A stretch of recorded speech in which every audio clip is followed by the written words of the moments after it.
Hi நண்பர்களே! அப்போ இந்த வீடியோ நான் எடிட் பண்ணுற டைம் வந்து காலையில இப்போ 11:52 ஏஎம்முக்கு தான் நான் இத வந்து எடிட் பண்ணிட்டுருக்குது இந்த வீடியோ. அப்போ இந்த வீடியோ எடிட் பண்ணுறதுக்கு முன்னாடி நான் இந்த ஒரு கேள்விக்கு ஆன்சர் சொல்லலாம் அப்படின்னு நினச்சிட்டு இருந்தது. அப்போது நான் டேபிளில் வந்து டைனிங் டேபிளில் பக்கத்தில் உட்காந்துட்டு இருந்தது. அப்போது டக்குன்னு எனக்கு வந்து பயங்கரமா சுருட்டு வாசம் அடிச்சிருச்சு. அப்போ எங்கடா இப்படி டக்குன்னு இப்படி வருதே அப்படின்னு பார்க்கும்போது நம்ம கேளிக்கை சித்தரையாவுடைய அறிகுறி தான் இந்த சுருட்டு வாசம் அப்படின்னு நமக்கு தெரியும்.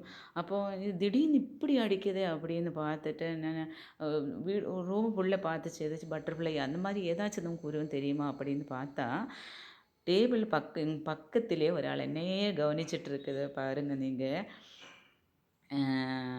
இந்த சிலந்தி அப்போது நம்மளுக்கு தெரியும் இந்த சிலந்திகள் எல்லாம் வந்து சிலந்தி உருவத்தில் வந்து சித்த பெருமான்கள் வந்து சிவனுக்கு கும்பிட்டுருக்குது அப்படின்னு சொல்லிட்டு இப்போ நான் கேமரா பக்கத்தில் கொண்டு போகும்போது அப்படியே தலை அப்படியே நிவர்த்தி என்ன அப்படியே பார்த்துட்டு டக்குன்னு அது வீடியோ பிளர் ஆயிடுச்சு.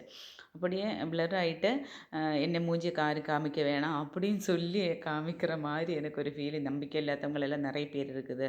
அவங்களெல்லாம் பார்த்தா பார்க்க வேணாம் அப்படின்னு சொல்லி அப்படி கூட நினச்சிருக்கலாம். டக்குன்னு எனக்கு வந்து அப்படியே பிரைட் ஆயிடுச்சு. டக்குன்னு முன்னாடி குதிச்சு என்ன ஃபோனுக்கு மேலே வந்து உட்காந்துட்டு இருந்துட்டேன். ஃபோனுக்கு மேலே உட்காந்துட்டு அப்புறம் ஆளே காணோம். எங்கே போயிடுச்சுன்னு தெரியல. இது எத்தனை பேர் நம்புவோம்னு எனக்கு தெரியல. ஆனால் ஒவ்வொரு நாளும் எனக்கு வீடியோ போடும்போது எனக்கு அதுக்கு தகுந்த கண்டென்ட் எனக்கு இந்த இயற்கை கொடுத்துட்டே இருக்குது. அப்போது நான் ரீசெண்டாக போட்ட ஒரு வீடியோ இன்னும் நம்பிக்கை வரலை அப்படின்னு சொல்லி அந்த ஒரு வீடியோக்கு தான் ஒரு அம்மா வந்து கேள்வி கேட்டிருந்தது. எப்படின்னா அவங்கள மகள் வந்து மாதவிடாயா இருக்குது. அதனால் சித்தருக்கு சாமி கும்பிடலாமா அப்படின்னு சொல்லிட்டு. அப்போ அதுக்கு இன்னொன்று ஆன்சர் கொடுக்கலாம் அப்படின்னு சொல்லி தான் ஒரு வீடியோ பண்ணலாம் அப்படின்னு சொல்லி தான் நான் அதுக்காக தான் நான் ரெடி பண்ணி உட்காந்துட்டு இருந்தது. அப்போ தான் எனக்கு இந்த காட்சி எனக்கு வந்தது. அந்த ஸ்மெல்லு அப்படி அந்த சுருட்டு வாசம் வந்தது. அப்போது நீங்கள் நம்பணும் அப்படின்னு நான் சொல்ல மாட்டேன். எனக்கு வந்து கிடைச்ச அனுபவத்தை தான் நான் உங்களுக்கு ஷேர் பண்ணுறேன். அது நம்பிக்கை இருக்கிறவங்களுக்கு ஒரு நல்ல நேரம் அது அப்படி தான் சொல்ல முடியும். அப்போது நான் ரீசெண்டாக இந்த ஈஸ்வரன் கோவிலுக்கு போகும்போது நான் அங்கேருந்து எடுத்த வீடியோ தான் இது. இதில் கண்ணப்புற, சிலந்தி, பாம்பு, யானை இவங்க எல்லாருமே சிவலிங்கத்தை வழிபாடு பண்ணிகிட்ருக்குது. அந்த ஒரு பிக்சர் தான் இது. இதே மாதிரி நிறைய பிக்சர் அதில் அங்கே கொடுத்துருக்குது. நான் அதெல்லாமே எடுத்திருக்குது. அப்போது அந்த கேள்விக்கு உள்ள பதில் பார்க்கலாம். என்னென்னா அவங்கள என்ன கேட்டிருக்குன்னா வீட்டில் வந்து புள்ள மாதவிடாய் இருக்குது. அதனால அவங்களால சித்தர்களுக்கு சாமி கும்பிட முடியுமா அப்படின்னு கேட்டிருக்குது. இப்போ இந்த மாதவிடாய் அப்படின்ற ஒரு விஷயமே இந்த பெண்மையுடைய சக்தி வெளிப்படுத்துகின்ற ஒரு காலகட்டம் தான் அது. அப்போ இந்த சித்தர்கள் எல்லாருமே எப்படின்னா இயற்கைக்கு ஒத்திசைவாக வாழ்ந்தவர்கள் தான், வாழ்ந்து மறைந்தவர்கள் தான். அப்போ இந்த ஒரு மாதவிடாய் என்கின்ற அந்த ஒரு விஷயம் இயற்கையாகவே பெண்களுக்கு கொடுக்கப்பட்ட ஒரு புனிதமான ஒரு விஷயம்.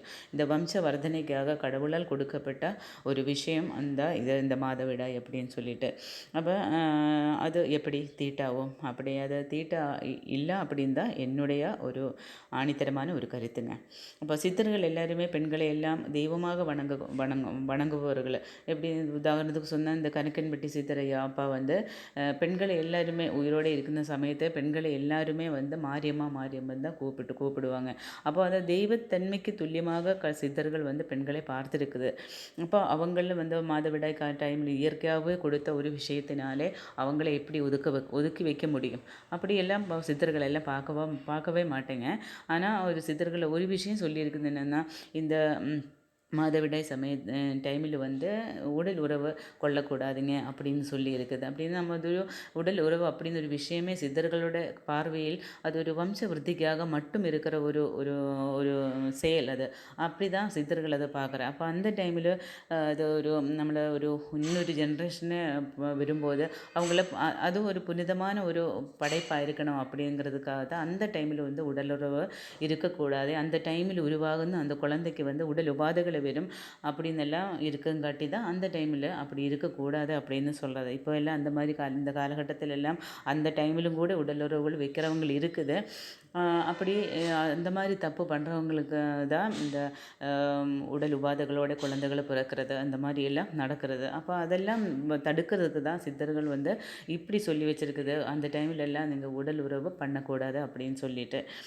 அப்போது இந்த கடவுளை எல்லாமே இந்த கடவுளை கும்பிடாதீங்க, வீட்டில் வந்து இந்த ஒரு பொருளிலும் தொடாதீங்க அப்படின்னு எல்லாம் எந்த ஒரு சித்தர்களும் எதிலுமே சொல்லியது கிடையாதுங்க.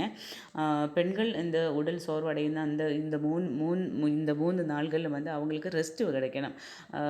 உடல் உபாதை மீன்ஸ் வந்து உடல் வந்து எப்படியெல்லாம் சோர்வடையும் அப்படின்னு ஒரு பொண்ணுக்கு தான் தெரியும். அது எப்படின்னு அதை சொல்லி புரிய வைக்க முடியாத, பலருக்கும் பல விதமாக தான் உடல் சோர்வு வரும். அப்போ அந்த டைமில் எல்லாம் ஒரு செய்யவே முடியாதவங்கள் எல்லாம் நிறைய பேர் இருக்குது. அப்போ அவங்களுக்கு அந்த 3 நாள் இந்த ஃபுல்லாக ரெஸ்ட்டு கிடைக்கணும். அதுக்காக தான் ஒவ்வொரு விஷயத்திலும் வந்து நீங்கள் ஈடுபடக்கூடாது, அது செய்யக்கூடாது, இது செய்யக்கூடாதுன்னு எல்லாம் சொல்கிற காரணம் அதனால தான். அப்போ அந்த ஒரு அப்படி ரெஸ்ட் எடுக்கிறோமே தவிர இந்த சித்தர்களை எல்லாம் கும்பிடுனதுல எல்லாம் எந்த ஒரு கண்டிஷனும் கிடையாது நண்பர்களே. நம்ம இந்த ஒரு மாதவிடாய் காலத்தில் வந்து நம்ம உடல் எப்படி சுத்தமாக இருக்கணும் அப்படின்னு எல்லாம் நம்மளுக்கு தெரியும். அது சுத்தபத்தமாக நம்ம இருக்கணும் வீட்டில் இருக்கும்போது. அப்புறம் வந்து இப்போ தீட்டா இருக்கிறவங்க வந்து இந்த இப்போ மாதவிடாய் இருக்கிறவங்க வந்து முடிஞ்ச அளவுக்கு மேக்ஸிமம் நீங்கள் இந்த பூஜா காரியங்களில் இந்த கோவிலுக்கு போகிறது, இந்த பூஜா முறைகளுக்கு போய் விளக்கேற்றுறது, இதெல்லாம் இந்த 3 நாளுக்கு கொஞ்சம் தவிர்த்து வைக்கிறது நல்லது தான்.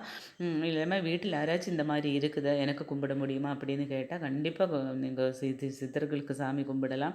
அதில் எல்லாம் எந்த ஒரு தப்பும் கிடையாது. சித்தர்கள் வந்து நம்மளை போல இந்த பூமியில் வந்து தெய்வமாக வாழ்ந்து மறைந்தவர்கள் தான். அவர்கள் வந்து ஒவ்வொரு கருத்துக்களும் சொல்லிய விஷயங்கள் எல்லாம் வந்து நம்ம வாழ்க்கைக்கு வந்து நம்மளே உயர்த்தி கடவுள் தன்மைக்கு ஆளாக்கக்கூடிய கருத்துக்கள் மட்டும்தான் அவங்களுக்கு பகிர்ந்து கொடுத்துருக்குது. அதே ஃபாலோ பண்ணுறவங்களுக்கு கண்டிப்பாக இந்த வாழ்க்கையில் உள்ள துன்பங்கள் எல்லாம் அவங்களே எந்த அளவுக்கும் அவங்களுக்கு பாதிப்பு கொடுக்காத நண்பர்களே.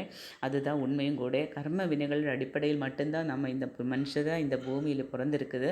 அதுக்கு பேஸ்டாக வந்து எல்லா விஷயங்களும் வந்து நம்மளை அக்செப்ட் பண்ணி அதனை ஃபேஸ் பண்ணி கடவுளை மட்டும் நம்ம வந்து துணையாக வேணும் அப்படின்னு சொல்லிட்டு கேட்டு அப்படி நம்ம கண்டினியூ நம்மளை வாழ்ந்துட்டு இருக்கும்போது நமக்கு எந்த ஒரு துன்பங்களும் நம்ம பாதிக்காத அப்படி தான் இருக்கணும். அதுதான் அப்படி தான் இருந்தால் தான் கடவுளோட சித்தர்களோட எல்லாம் அருள் நம்மளுக்கு கிடைக்கும் நண்பர்களே. அப்போது வீடியோ பிடிச்சிருந்தால் லைக் பண்ணுங்கள், கமெண்ட் பண்ணுங்கள். சப்ஸ்கிரைப் பண்ணது கூட நான் சொல்லலை. இந்த மாதிரி விஷயங்கள் எல்லாம் நீங்கள் வந்து ஷேர் பண்ணி கொடுங்க, மற்றவங்களும் பார்க்கட்டும். நம்பிக்கை இல்லாதவங்களுக்கு இதை பார்க்க வேண்டாம் சொல்லி தான் ஐயா இப்போ கூட வீடியோவில் வந்து மூஞ்சியில் நான் போட்ட வீடியோ எடுக்கும்போது என்னை அப்படியே ஒத்து பார்த்துட்டு அப்படியே வீடியோ ஃபுல்லாக பிளர் ஆயிடுச்சு. அதனால் நம்பிக்கை இல்லாதவங்களெல்லாம் நிறைய பேர் இருக்குதுன்னு ஐயாவுக்கே தெரியுது. அப்போ அவங்களெல்லாம் என்னை பார்க்க வேணாம் அப்படின்னு தான் இது சொல்லியிருக்குது. இப்போ கூட நம்ம வந்து ஒரு உயிரோடு இருக்கிற ஒரு சித்தர்களையொക്കെ பார்க்க போகும்போது அவங்கள எப்படி ரியாக்ட் பிடிக்காதவங்களெல்லாம் என்ன கர்மவினைகள் அதிகமாக இருக்கிறவங்கள அதை அக்செப்ட் பண்ணாமல் பரிகாரத்துக்காக நடக்கிறவங்களே பார்த்தா இந்த சித்தர்கள் எல்லாம் வந்து குச்சி எடுத்து அடிச்சோ விரட்டி ஓட வச்சிடும். இந்த மாதிரி எல்லாம் நடந்துட்டு இருக்குது, நம்ம கேள்விப்பட்டிருக்குது. அப்போ அதே மாதிரி தான் இப்போ இந்த வீடியோவிலும் எனக்கு அந்த சுருட்டு வாசம் வந்தது. நான் வீடியோ எடுக்க பார்க்கும்போது என்னை அப்படியே தலையை தூக்கி என்னை வந்து பார்த்துட்டு அப்படியே வீடியோ பிளர் பண்ணி விட்டுட்டேன். அப்புறம் கிளியர் பண்ணிவிட்டு அப்படியே அந்த ஃபோனுக்கு மேலே உட்காந்துட்டு பின்னாலே காணோம், எங்கே போயின்னு தெரியல. அப்போது இதெல்லாம் ஒரு இயற்கையான விஷயம் நண்பர்களே.